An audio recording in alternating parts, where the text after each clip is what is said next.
I'm just curious to know, when we lost control of our borders, whether it was the Treaty of Rome that Thatcher signed or the Treaty of Maastricht that Major signed. Just in terms of the BNP, one of my proudest moments in this constituency was when the BNP got just 27 votes in Hampstead in the by-election just 1 year ago. And seeing the BNP out at dark delivering their leaflets in Hampstead was particularly insidious. A picture of a pig, if I recall it, as they delivered it through the houses of Jewish voters. And it was a disgusting occasion, and I'm delighted that the people of Hampstead rejected them so comprehensively. But the reality is they play on fears. I spent some time working in the city of Stoke-on-Trent, and the BNP are a major force in the politics of Stoke-on-Trent these days. They now have 9 councillors. They lost the mayoralty, they have an elected mayor, by just 3,000 votes. They got over 14,000 votes in the mayoral election in Stoke. And on every occasion, every analysis of the BNP vote and where does it come from, it generally roots back to housing. And I agree with what B was saying about the creation of communities. And the risk is that we stand up here and we all rail against the horror that is the BNP, blind to the reality of the sink estates that exist largely outside of London, actually. Bits of East London, I realise it's tough, but actually it's a bit too easy to rail against it here.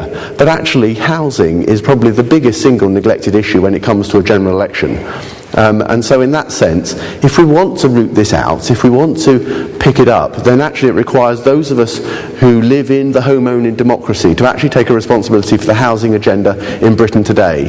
And I think there's one other thing, which is I still wince, and I remember this. Glenda and I both stood in 2005 here in Hampstead and Highgate, and there was a question time. Glenda was unable to make it. There was a question time in Henderson Court on Fitzjohn's Avenue, and the Conservative candidate in 2005 on the manifesto said he was completely proud of the desire. I think Michael Howard was the leader, to limit migration.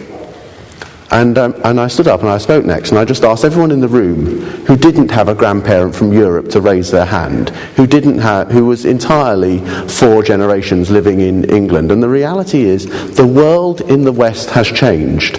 And actually, you look round Hampstead today, there are very, very few, I'm not one of them, who have entirely what I think the BNP call Anglo-Saxon. Virtually everybody in Hampstead these days comes from a community outside of NW3, and the reality is that that's come about through a series of migrations, and there is a language game we all need to be careful of. Some people seek asylum, some people migrate, but there's this notion that is still put about that there are foreigners.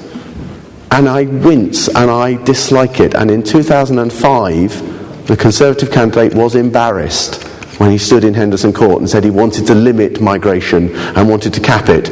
As the elderly folk there said, well, then you would have turned us away. Our parents and ourselves would not have got out of the Holocaust if you had capped migration. The reason the Poles are here isn't because they're fleeing something, it's because they're entitled to come here as Europeans, just as my cousin is entitled to live in Spain, as he does. There's a natural flow in Europe today. It's one of the consequences. I think I made reference to Rome and Maastricht. It's one of the consequences of signing that. It's a responsibility. There is a separate issue around asylum.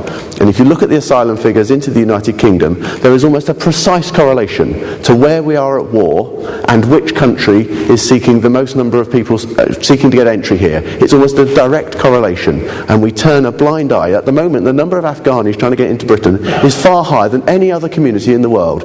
When we were in Sierra Leone with troops, Sierra Leoneans trying to get in. It's a tiny country, and yet they topped the number of people trying to get into Britain, because there is as soon as we send our troops in, we become a world policeman. We become somewhere where people say they're coming to help us, we can go there in safety.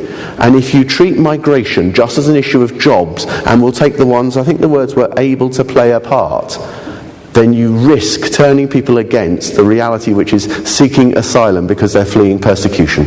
Thank you.